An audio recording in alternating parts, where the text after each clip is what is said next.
Good afternoon, everyone. Thank you very much for joining us today for this session on making tax digital. Just a few housekeeping things as we start. There is some time set aside at the end of the session for questions and answers, so please do use the Q&A box coming up on the toolbar at the bottom of your screen. If you cannot see the Q&A box, you may need to press the three dots where it says more, and that will give you the option to click the Q&A. So please do put any questions in the Q&A box as we go through, and we will try to answer as many of those as we can at the end.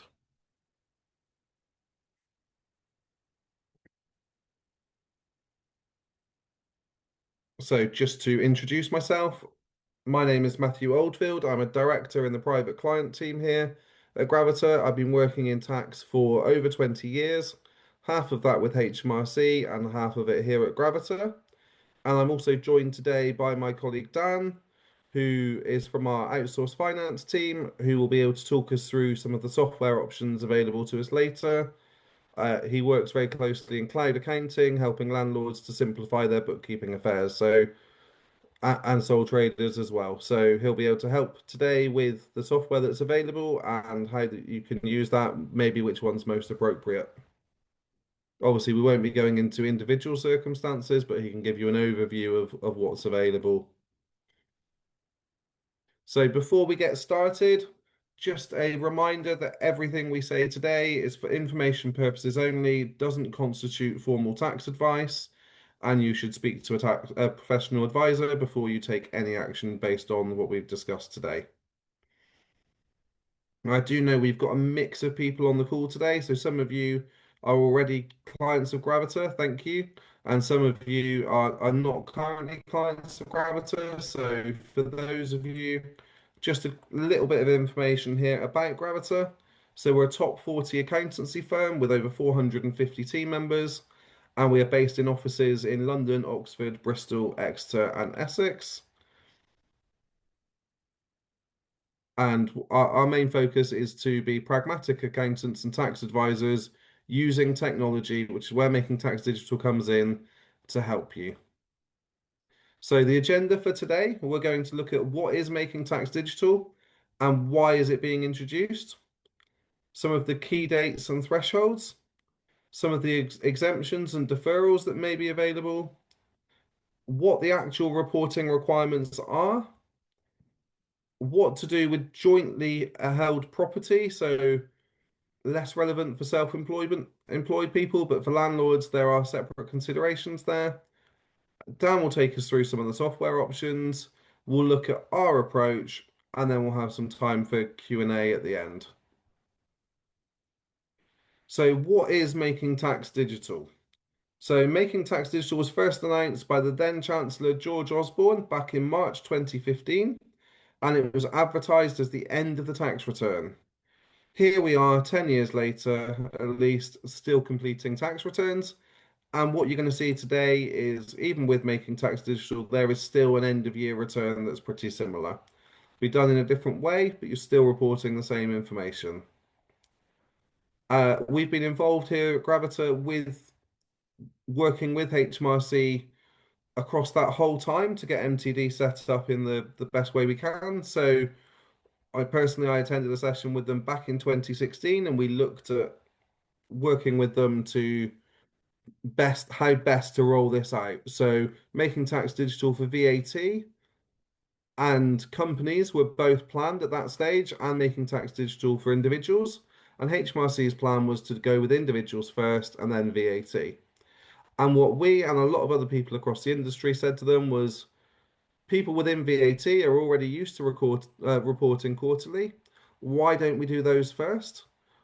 They're already used to it, so there's going to be less learning there, but actually more that HMRC can learn and build on, ready for when it comes in for individuals.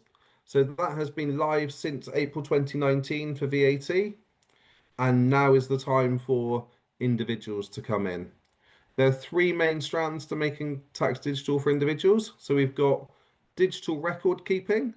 So you have to keep a digital record of every single income and expense transaction. That has to be stored digitally and feed through to your final return digitally. So every transaction will need a date, an amount, and a category of what it's for. And there are some easements there in terms of daily totals for example, shops or businesses that take a lot of takings in one day from multiple transactions. We then have the quarterly updates. So once you've got your records of all your transactions, you need to summarize that and submit it to HMRC. Has to be done electronically, and you need one for every business or property income source. So if you're a sole trader and you own property, you're looking at two returns every quarter. If you've got overseas property, you're looking at potentially a third one there.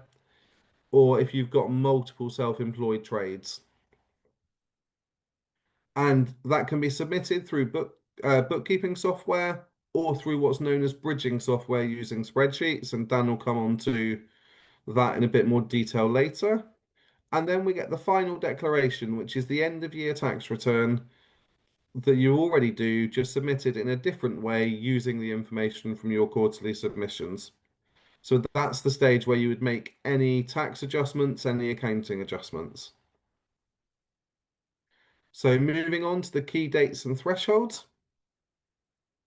So from April 2026, we are looking at people with a turnover of over £50,000, and that's based on your 24-25 tax return. Now, if you're a sole trader and you have property, we're looking at the combined turnover of the two. And if you're VAT registered, it's the net income after VAT that counts. So that's for April 2026, so a week or two away for those over 50,000, and that's based on your 24-25 tax return. Obviously, all of those 24-25 returns have been done, so you should know if you are in that phase or not. If you're not in phase one, you then need to think about what goes on your 25-26 return next year. So if your turnover is above 30,000 based on your 25-26 return, then you come in from April 2027. And if your turnover is over 20,000 based on your 26-27 return, you come in from April 2028. Remember, that's combined any sources of self-employment and property income all together. We're not looking there at employment income, dividends, anything like that for this threshold, purely self-employment and property, but it is the gross amount. So it's before you take off any expenses, before if you're a landlord, before your letting agent's fees come off, it's the gross rents and gross turnover that you receive. And to get out of making tax digital once you've been in, you would need to be below the threshold for at least three whole tax years. And obviously the thresholds will be dropping, so you'll have to be under the 20,000 for three whole tax years. So in the case of a sole trader who's semi-retiring and just cutting back on what they do, if you're over on 24-25 return, you are in and you'll be in for at least 3 years unless you completely stop. The same for a landlord. If, say, you own five properties and you sell four of them, because you were over the threshold in 24-25, you are now in for at least 3 years of being below the threshold. Now, there are some exemptions and deferrals that are available here. So the first one of these is for companies. So I said earlier, making tax digital is due to come in for companies. However, in the budget in 2020, November 25, the Chancellor has reversed that, and companies will not be coming into making tax digital. There are still some plans to modernise the way that companies report, but making tax digital in these quarterly submissions have been ruled out for companies now. The next one is for partnerships. So that's your LLPs, your limited liability partnerships, and your more traditional partnerships. They are outside of the scope of MTD for now. We don't know how long that's going to be. I cannot see it being in the next few years. So they are outside of MTD for now. Obviously, that is only if you have a formal partnership. So, for example, with a landlord jointly owned property, just owning property together does not form a partnership. That would just be jointly owned income. So that would not qualify as a partnership. Basically, if you are not submitting a partnership return already, then that exemption does not apply to you.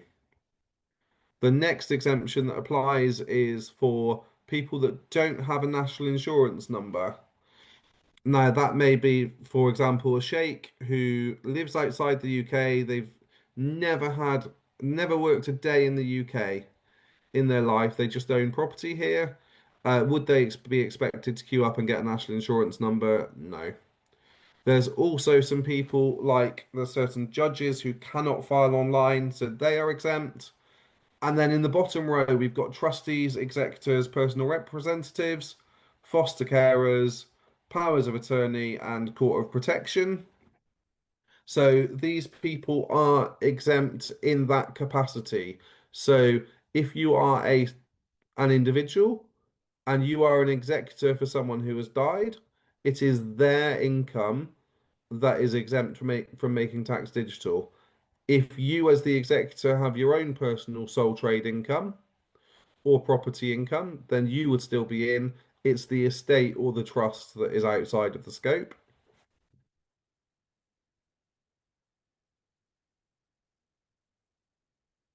Sorry, I've just lost my button for the next page. There we go. So there is the availability to claim a digital exclusion. And to be digitally excluded means it is not reasonable for you to use compatible software to keep your digital records or submit them to HMRC. Now, you may qualify related to age, health, or disability. However, not just because of your age, health, or disability. Those things would need to prevent you from using a computer, tablet, or smartphone to keep and submit digital records. So we've seen some guidance here from HMRC that if you're regularly using email and if you're on social media and everything else, they'll say that you're not digitally excluded. So you would not get this exemption. Um, The exemption is also available if you don't have access to the internet at home, your business premises, or another suitable location. So no broadband at home, fine, but you're at a cafe 2 or 3 times a week or a shopping centre and there's Wi-Fi there, they'll say you can use the Wi-Fi there to do your submission. Okay.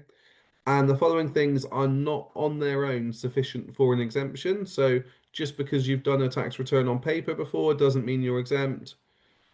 Just because you lack familiarity with software or because you've only got a small number of transactions, or if you think that this is going to take up a lot more of your time or cost, none of those things on their own are valid for an exemption from HMRC. If you still think you're entitled to one of these exclusions, you can apply for them, and you can do that by phone or by writing to HMRC. You can do it yourself, or you can use your authorized agent or a family member or friend. Just remember, if you're using a friend or family member, HMRC need to have authority on their file for that person to speak to them. If you are coming into MTD from April 2026, so if you're in phase one over 50,000, then you need to apply now for that exemption. I mean, to be honest, you needed to apply a little bit before now. So get those applications in as soon as you can.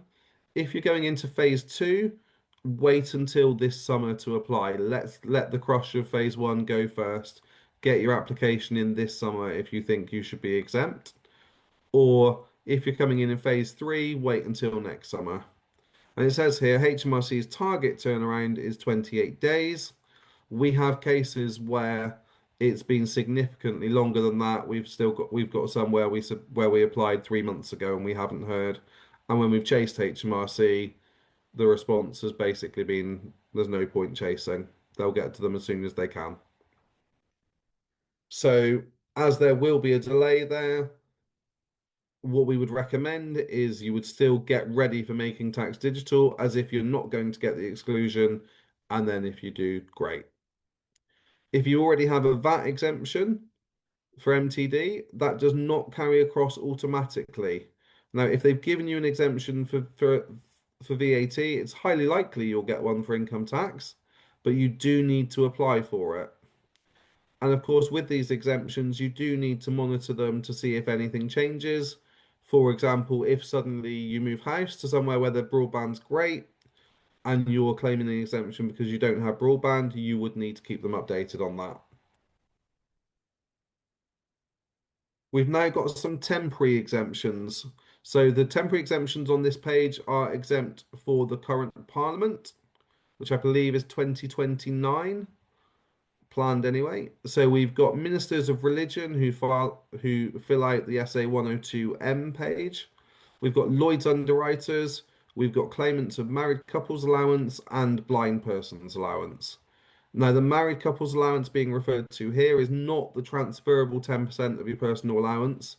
That's the marriage allowance. The married couples allowance is only available to those people where one spouse in the relationship was born before 6th of April 1935. So if neither you nor your spouse or civil partner were born before April 1935, you won't be able to get that exemption. Now, if you declared that income or claimed that relief on your 24-25 return, you will be automatically exempt for the rest of this Parliament.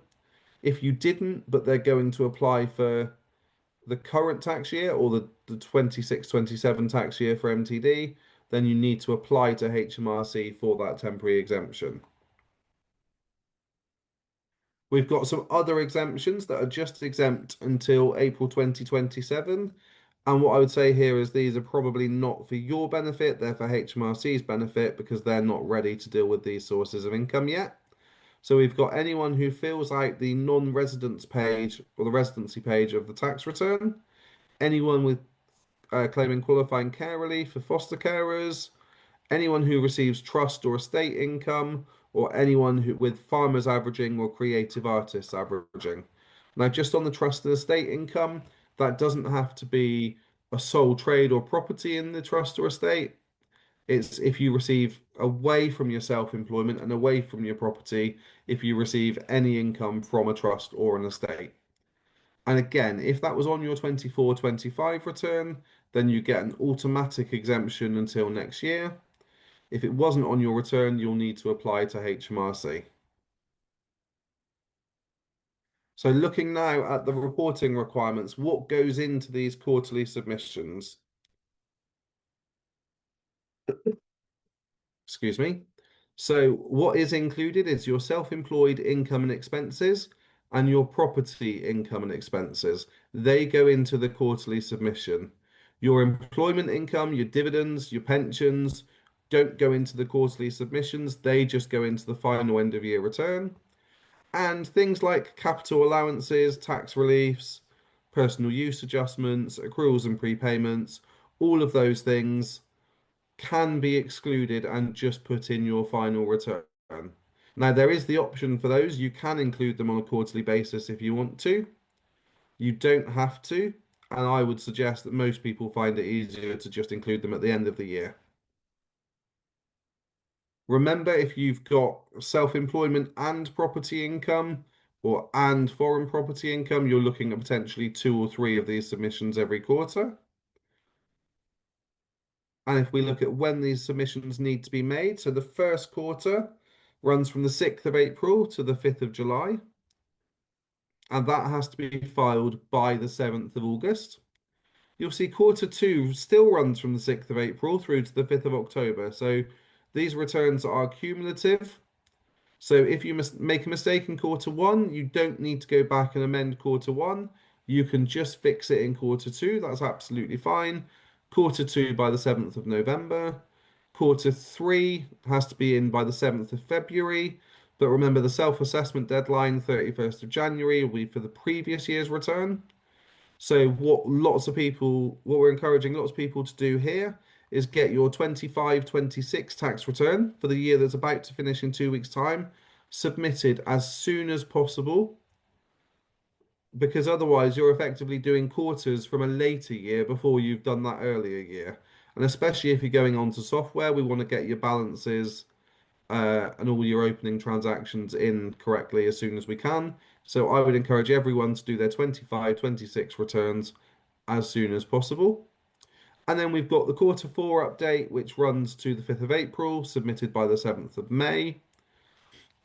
And I mentioned just now these are cumulative and you can go back and fix them later. Or sorry, you don't need to go back and fix quarter one, two, or three later. You can just correct in quarter four. If you realize after you've submitted quarter four that a transaction is wrong, you've put it into the wrong category or the wrong amount, you do need to go back and update that return. Okay. You can make accounting adjustments and tax adjustments through the annual declaration, but if your digital records are wrong, you need to go back and fix them. And then we get to that annual declaration due by the following 31st of January. However, there is another option here that some people prefer because of just the way that their brain works or the way that their systems work, is you can use calendar quarters. So you would have seen on the previous slide, we're going from the 6th of the month to the 5th of the month. Actually, if you want to, you can just use the calendar quarters, but these quarters are fixed. You cannot choose which months you want to do. It will be these months. As I said, some people prefer it because it just lines up with the calendar better. Other people like it because actually it gives you a bit longer between the end of the period and uh, the filing deadline. So instead of getting a month and 2 days, you're getting a month and five. Right. So what actually goes into these submissions that go to HMRC? So for self-employment, what we need to give them is your turnover, your other income, and then there's a list here of expense categories. What you'll notice is these expense categories are the same as what goes on your current tax return at the moment, okay? But what you need to do in your digital records, whether that's through a spreadsheet or through software, is allocate all of those expenses to one of these categories, and then the software or your spreadsheet needs to add up the total for each category, and it's that that goes to HMRC. So all they receive is the total for each category. They're not getting the individual transactions, but you do need to make sure that the information flows through from when you record it to the final quarterly submissions digitally. So if it's a spreadsheet, you have to have linked cells. You cannot copy and paste data. You cannot manually add up data. You would have to use digital links. Now, there is a easement here. If you are below the VAT threshold, you can choose to lump together all of your expenses. You don't have to use these categories. You can lump it all in one category together just for total expenses. That's only if you're below the VAT threshold. And if your business is growing and you think there's any risk of you going over that VAT threshold in the year, I would not recommend that option because if you get to the end of the year and realize you've just tipped over, you're going to have to go back through every single expense and recategorize it. So this, I would say, would only be a good easement for businesses that are well below the VAT threshold that are not planning on growing. Also, part of the reason behind MTD is to give you better data. So one of the benefits you get of this extra burden of submitting quarterly to HMRC is you get some better information. So you can see on a quarterly basis how your business is doing. You can see perhaps where you're spending more than you would have expected in certain categories. If you lump everything together in just total expenses, you don't get that breakdown. You don't get that management information that you can use. Okay. And similarly for rental income, it breaks down into exactly the same expenses that you already include on your tax return. Remember, we need to keep those residential finance costs separate. So again, if you're below the VAT threshold, you can just do what's known as three-line accounts, although realistically now for property, four-line accounts of your total income, your total expenses, all in one category, except for your residential finance costs. They're going to be your third one, and then your final line will be your profit. So that is all you would need to submit.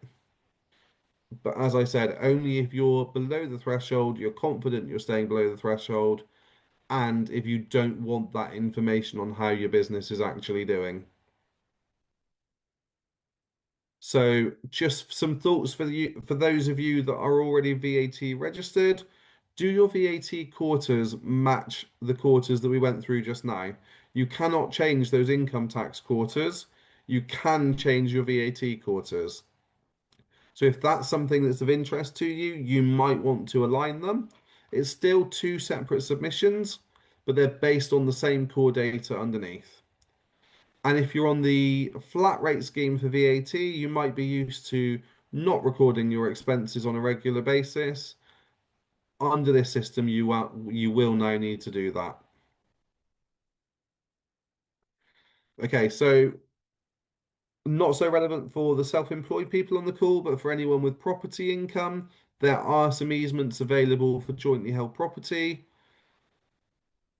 Firstly, remember that property income should be declared, if it's jointly owned, it should be declared based on the legal and beneficial ownership of the property, unless it's owned jointly by two spouses or civil partners. In that case, the default position is 50-50. So if you own a property jointly with your husband or wife, then it should be split 50-50 between the two of you, unless you have what's known as a declaration of trust in place, and that has been submitted to HMRC with what's known as a Form 17 to notify them that you're going to declare it on a different breakdown. And that cannot be backdated. And we found that quite a few times recently with owners of furnished holiday lets because the rules there have changed recently. So furnished holiday lets used to be able to declare it how they liked. Now they're into the normal rules. And there are also some easements for jointly owned property. So they HMRC understand that not all property owners get the full information every quarter. So firstly, you can record and submit one entry of income for the quarter. So you don't need to add up your three different months of rent. And for your expenses, you can just put one line in for each expense category at the end of the year. And as we talked about, three-line accounts are an option as well. But again, that I would only recommend doing that if you don't have access to the information. If you've got the information, it's worth getting it into your solution, whether that's software or spreadsheets. Because if you're using spreadsheets, sorry, if you're using software, a number of the software will give you an estimate of the tax. So you want to be feeding it as accurate information as you can. Otherwise, the estimates it's giving you won't be reliable. And Dan will come on to later the software options, but most of those softwares will cope absolutely fine with jointly owned property, and some of them even allow you to do both the husband and wife or any other split um, submissions from the one set of data. Okay, so I'm now going to hand over to Dan, who's going to take us through some of those software options. Thanks, Matt. So I'm now going to talk about software, which is an important factor into how you manage making tax digital going forward. Choosing the right system can make a huge difference. It can save time, reduce stress, and help you stay organized throughout the tax year. On this slide, you'll see a couple of important factors into how to think about going forward for making tax digital. Firstly, under Making Tax Digital, your records and submissions must be made using MTD approved HMRC software. You cannot continue to use the traditional HMRC self-assessment filing system that you previously have used for the annual tax return. Secondly, digital record keeping. As Matt mentioned, we cannot just put in manual totals. There must be a digital link to each transaction. And also, as Matt mentioned, quarterly updates with a final declaration to be filed, much like the traditional personal tax return at the end of January. So with that, one term you may have heard about is bridging software. So I'll briefly touch on bridging software. It is a tool that helps you continue to use spreadsheets and still be submitting that digital update to HMRC on a quarterly basis. It works well where the affairs are very simple and straightforward.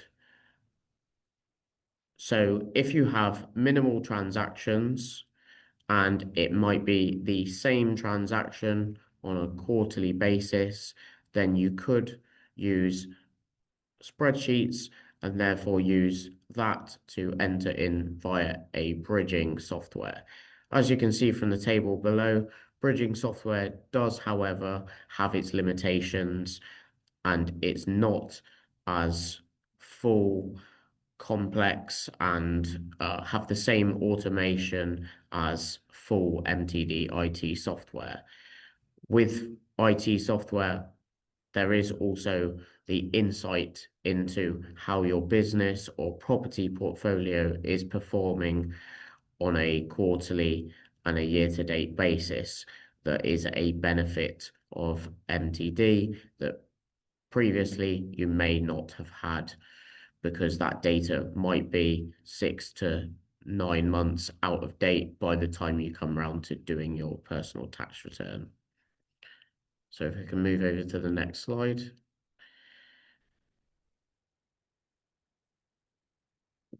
So things to think about in terms of when you're choosing that software, and that's something that us at Gravita can help with.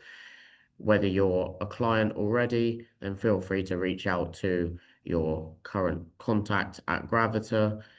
Or if you're not a client of Gravita currently, then please reach out to us and we can help you with that decision. So things to think about. Firstly, the income sources that you have. So as Matt mentioned, it's MTD is for self-employed and also property income. So do you have one or both? Do you also have overseas property income? One of the biggest factors for the change in MTD, as I mentioned, there needs to be a digital link. The best way to do that digital link is through bank feeds, and software allows you to connect directly to your bank account and import those transactions automatically, helping ensure nothing is missed and reducing manual bookkeeping. With that, however, our recommendation is that you have a dedicated bank account for that income source. The problem with having that income in your personal bank account is that if you then connect up your bank account to the software, there will be a lot more processing for you to do on a quarterly basis, because all of those everyday transactions will still have to be dealt with and marked as personal transactions so that it doesn't get included in your Making Tax Digital submissions on a quarterly basis. Other things to think about, as mentioned before, are you VAT registered, or are you likely to grow, scale up your business, and likely to maybe reach that threshold in the upcoming 12 or 24 months? Also, to think about the amount of transactions, because that might determine which software is best for you, and whether you have a property portfolio, how many properties you have, and are there any complicated ownership splits across one or a number of your properties. If we can go to the next slide, we'll then look at our current Gravita recommended MTD software solutions. Now, one thing to note is there are lots of software solutions available, and there are lots at different price ranges, starting with free software that HMRC have approved, going on to the bigger software solutions that are full cloud-based accounting softwares. If you'd like a discussion about software, then again, feel free to speak to us at Gravita, whether you're a client or currently not a client. So we've narrowed it down to 3 that we currently recommend. So starting with Xero. Xero is a cloud-based accounting software that is one of the most widely used softwares in the accounting world. It can handle multiple income sources and including foreign property, all through one license. Because it's cloud-based, you can access it from anywhere. And the system is one that our team regularly use. So again, at Gravita, we can help support you with Xero. Next is Dext Solo. Dext Solo is an easy to use software that helps capture and organize income and expenses simply. It has a receipt capture uh, system that allows you to take pictures on your phone using their mobile app that will help store those records in the cloud, and therefore you do not need to keep those records physically for the HMRC 6 to 7 year rule. That receipt will be stored in their system and it will be able to match against your bank transactions to help streamline the process of your bookkeeping. Finally, FreeAgent. FreeAgent was developed with Making Tax Digital in mind. It works particularly well with landlords who want to keep their bookkeeping affairs simple. It can handle a number of properties with different ownership splits. One thing to consider with this is that it best works with only one source of income and it doesn't currently have the capability of dealing with the foreign property submissions. We'll now quickly run through the pricing of software. So if we can just go to the next slide, you'll be able to see that there is a range of prices for these softwares. And with FreeAgent, they do have a partnership with NatWest or RBS that might enable you to get a free license. Again, if you want to go through any of these softwares and pricing, then feel free to reach out to us at Gravita. Ultimately, there's not one single piece of software that is right for everyone. Choosing a system that will suit your needs can help make MTD much more manageable, and thinking about that from now and also the future. And with that, I'll hand back to Matt. Thank you, Dan. So whilst Dan has been speaking there, I've been answering a few of the questions that I can in the Q&A. If we haven't answered your question yet, don't worry, we will get to it in the session that we have at the end. But before we get to that, we're going to have a quick look at the penalty situation with Making Tax Digital. So penalties under Making Tax Digital are moving to a points-based system, a bit like your driving license. So what do points make? Unfortunately, in this case, not prizes, it's penalties. However, the system is designed that it wouldn't punish first offenders, but there'll be harsher penalties for people that are consistently late. So if we take the quarterly submissions as an example, you would get a point for every time a quarterly submission is late. It's only when you hit 4 points that you get a penalty, and then every point you get after that, you get another financial penalty. And you would need 12 months of all submissions being on time for those points to drop away. It's slightly different for the annual returns, so it's 2 points, so 2 years you would get a penalty, and you would have to have 2 years of good behavior for those to drop off. And someone mentioned in the Q&A earlier about if your income had finished after the 24-25 return. So on your 24-25 return, you are into MTD, but now you've ceased and you want to get out. You've got two ways of doing that. You can either go to HMRC and say, I finished, get me out, or you can register for MTD and then basically go in and online and just yourself say you finished.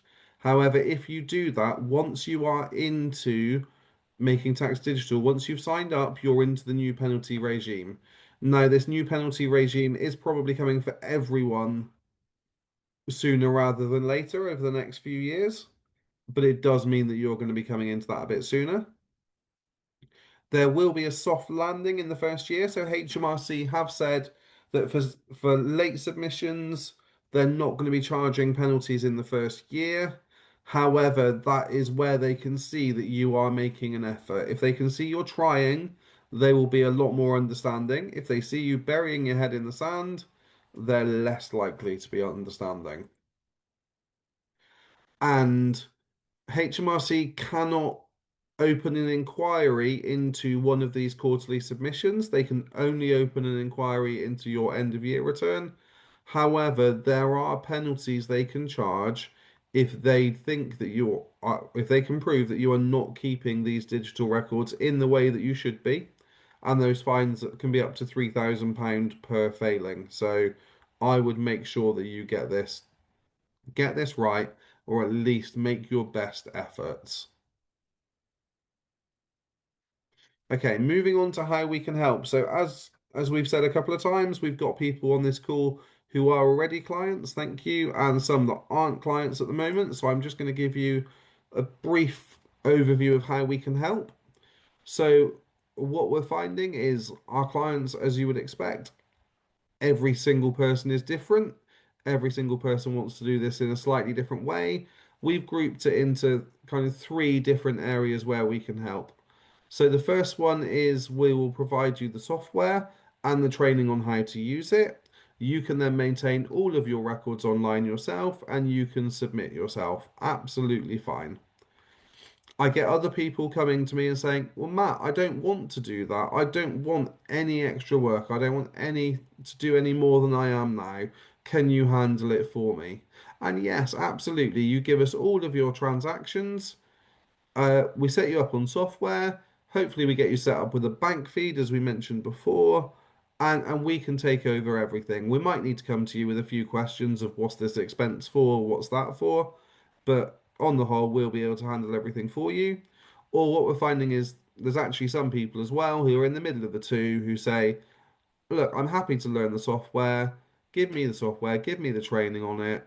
I'll keep all my records, but can you just check it over for me to give me that peace of mind and then can you submit it for me? And yes, absolutely, we can do that as well. So we can help you all the way through the process, whether that's from registering for MTD in the first place, whether that's advising you on which software or training to use, taking you step by step through the process, the bookkeeping, the quarterly submissions, as well as the end of year tax returns or end of year submissions. We can help with all of that. If you're already a client of Gravitas, please speak to your normal contact at Gravita who will be able to help you with this and get this all set up for you. If you're not already a client of Gravita, our contact details will be on the end so that you can get in touch directly. And just to put a few other things out there that we can help with, this one mentions property. So I've had a question in the Q&A around jointly owned property. As I said earlier, if it's husband and wife, you need that declaration of trust in place with a Form 17 if you're not splitting 50-50. We can help with that. We've seen people with property business or sole trade businesses who are looking to incorporate. If that's relevant to you, please get in touch. Plenty of other tax planning things we can do for you. Just a reminder, if you've got a property, if that's the reason you're going into MTD and this all feels like too much, I hope it doesn't drive you to selling. If it does, remember you've got the capital gains within 60 days. And then on the right hand side of this slide, we've just got wider services that we can offer, from looking at your IHT position, looking at accounts for you, outsourcing, payroll, HR services, advisory services, VAT. If any of that is of interest to you, please get in touch with your normal Gravita contact. Or if you're not currently a client of Gravita, our contact details will be on the final slide. So we are now going to move into our Q&A session. And whilst we're answering those questions, we've had some great questions in that we're waiting to answer. We've also got some that we've already answered in the chat, so have a read through the answers there. We'll try and cover those if we have time. But if you have any other questions, now is the time to ask them, whilst we've got approximately 10 minutes now to answer any questions. Whilst we're doing that, I'm just going to put some information on the screen. Some helpful links takes you to our website where we've got a Making Tax Digital Hub, where we've got some frequently asked questions, where we've got some other articles. So have a look at that whilst we go through these questions for you. Dan, I think you've got a couple that you wanted to answer. Yeah, so there's one on mileage. So yes, all of the softwares that we recommend, they allow you to input your mileage in on a quarterly basis, and that would be our recommendation that you're keeping on top of that mileage on a quarterly basis rather than doing it on an annual basis where you may have forgotten that mileage that you've already captured. And absolutely, Dan. I mean, there's options there with the software to be recording that on a journey by journey basis, isn't there? To take away the hassle of keeping a log of all of your journeys, you can use the software to Yeah, literally record every journey and feed it straight into your books. yeah.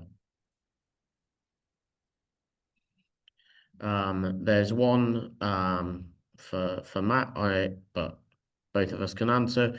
Do new sole traders or landlords join MTD straight away? So yeah, it will be based on your tax return, the next tax return that you do, based on the income level from that and your turnover. Yeah, absolutely. The only thing to keep in mind there is if you're already in Making Tax Digital because, for example, you are self-employed and then you buy a rental property, you are already in Making Tax Digital, therefore you would need to take that in straight away. Okay, so I've got a question. The property is 95% to one partner, 5% to the other, and there is a declaration of trust. Okay, great. So when you're looking at your turnover to see if you're over those thresholds, you're looking at them individually, completely separately to each other. So if you only have 5% of the rental income, you're likely, unless you've got a lot of properties, to be below the 50,000 turnover. However, the spouse or civil partner with the 95% share could well be in a lot sooner, depending on the income there. Okay, if an individual has property, self-employment income and property income, can they submit their quarterly updates from the same software? Dan, that's a great one for you. Yeah, yeah. So yes, in terms of the software, every software that we recommended is able to do those submissions um, from the same software. Again, if you're not sure on software, like I said, there's loads available on HMRC's website, a long list of software. But if you're not sure, then feel free to speak to us. And again, if an individual shares the property, then most of the software are able to do that same submission for, say, husband and wife through that one software. Obviously, if they've got different income source, to you. So say they've got a separate self-employment, they may need to do that submission through another bit of software.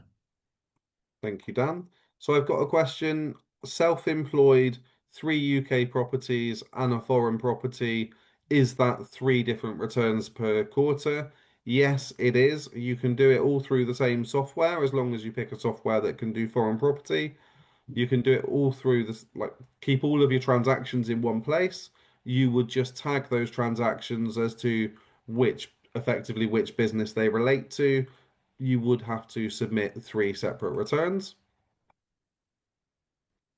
And I've got a question from someone saying if they haven't done their 24/25 return yet, would you advise them to register for Making Tax Digital voluntarily? Yes, absolutely. However, I would recommend you at least get a provisional 24/25 return in because what you don't want is £10 a day daily penalties kicking in a month or so's time. So get a provisional return put in based on estimates, tick the provisional box, correct it as soon as you can, and yes, if it's going to be over 50,000, get signed up for MTD as soon as you can. I think there's a question about the digital receipts and would need to be kept for all payments that apply to rental and self-employment income. So the HMRC recommendation is that yes, there is a digital receipt kept for any income and expenses for both property and self-employment. Now, we obviously are going to have situations where you might mislay a receipt. That is perfectly fine as long as you're doing your best to keep those digital receipts, then brilliant. There's also going to be transactions that come into your bank, for example, bank charges that you might not have a receipt for because the bank don't give you a receipt for your bank charges. That is not a problem. The core of record keeping will be from your bank feed or importing a bank statement so that, as mentioned, all transactions are recognized in the MTD returns. Thanks, Dan. So I've got another question. If a client, sorry, it's just moved. Self-employment above 90,000, but property income of say 20,000. It's two separate returns. And yes, you can use the three-line accounts on the property business because they're effectively two separate businesses that you're reporting. So when looking at threshold for being in MTD, you're combining them. But when you're making the submissions and when you're deciding if you can use three-line accounts, you can absolutely still use those because they're looked at separately. And someone else saying if I've property income, a property owner and self-employed, is it two returns? Yes. So every quarter you're going to submit two returns. I mean, the submission process itself is relatively simple if you've got all of your transactions in there correctly. That's not where the time is. The time is getting the transactions in and getting them right. The submission is relatively easy, but yes, two returns. And obviously, when you come to your end of year tax return, that would just be two separate parts of that return. Is the cost of software and Gravita's advisory services tax deductible? That is a great question. So the software absolutely is deductible, and our fees for the services we're offering here today absolutely are deductible.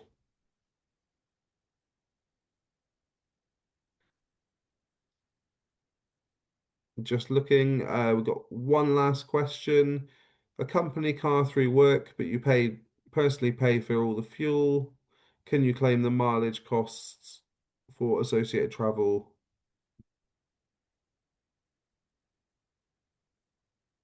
So is that I'm not sure that might be whoever's asked that question about company car and claiming fuel costs there for you to get in touch with us directly. My email address will be on the slide in a moment. We probably need a bit more information there. For jointly owned property, if both partners or both joint owners need to submit, you can generally do that through one subscription. You can link two people to the subscription, so you're not having to put all the entries in twice. You can submit it from one place. Perfect. Thank you so much for your questions. If you do have any questions after today, please do get in touch with them. So thank you so much for coming. I hope it's been really useful to you. Obviously, if you are already a Gravita client, please reach out to your usual Gravita contact for any help you need getting all set up for making tax digital. If you're not already a Gravita client, you can use the QR code on your screen. You can scan that now. That will take you directly to our MTD hub, and there's a form you can fill out there to get in touch, or you can email mtd@gravita.com. Thank you everyone for attending today. That is the end of our presentation. We'll just leave this slide here for a few minutes so that you've got our contact details, but that is now the end. So thank you very much for your time.